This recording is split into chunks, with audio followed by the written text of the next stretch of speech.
Now, you grew up a Jehovah's Witness? Yeah, my grandparents were devout Jehovah's Witnesses, and that's what they did, and a lot of people ask me about that, like, how was it being a Jehovah's Witness? I sum it up as it wasn't any different than being Catholic or Christian or anything else. You young kid, you don't really want to go to church. You know what I mean? Your parents make you go to church on Sunday. It was the same thing, Jehovah's Witness. They made us go, and we didn't really want to go, and that's just the way it was. But it's a different religion, so it's a lot stricter. Yeah. No holidays. No holidays. No birthdays. So that stuff is is a little different, and it takes a toll on a child, because you wondering, like, shit, it's Christmas, why I ain't getting no gifts? It's my birthday, why we not celebrating? So you wonder those things as a young kid, and you deal with that, you fight with that, and the fact that you're not supposed to deal with people outside of the religion. So it was a lot of different little things that you wonder about, growing up in that religion. But like I said, it's all relative. It's like anything else. So are you still practicing Jehovah's Witness? Okay, so at one point you kind of moved away from it. Yeah, no. Well, my mom, like, when I went to move with my mom, she had got disfellowshipped from Jehovah's Witness organization, religion. Disfellowship? Disfellowship. So she got kicked out, basically, out of Right. When you get disfellowshipped, it's like they banish you. Like, nobody's allowed to talk to you. Oh, wow. Yeah, it's like real crazy. Not even like your family members. So you're supposed to still come to church, but nobody talks to you. As I was growing up as a young man,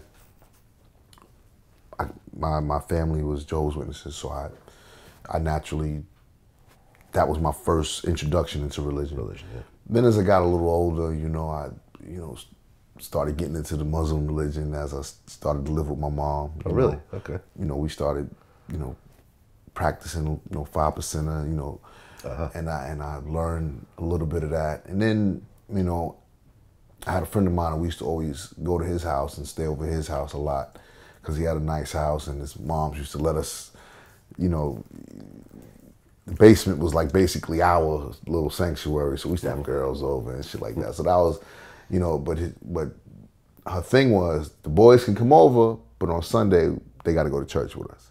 So then I kind of got into Christianity. So I started to look at all of these different religions, and what I noticed was everybody's basically saying the same thing. Everybody's giving the same message. Live a certain way. Following. Try to live in God's, likeness, and be as righteous and as holy as possible.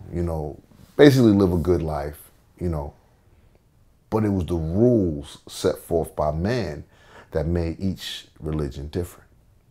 Muslims, you can have more than one wife.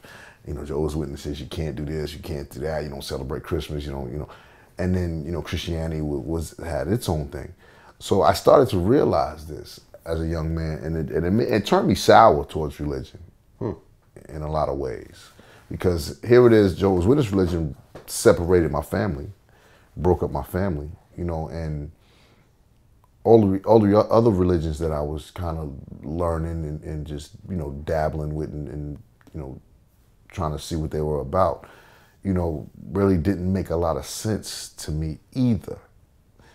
So it kind of turned me away from religion. But I was always a spiritual person, so I felt for a lot of years, and I still do in a lot of ways, that people should have their one-on-one with God. He knows us for who we are. You can't hide nothing from him. Going to a church every Sunday doesn't mask your sins. So for a lot of years, I felt that was my relationship. It was for me to have that one-on-one with God, and not to focus on the middleman, so to speak.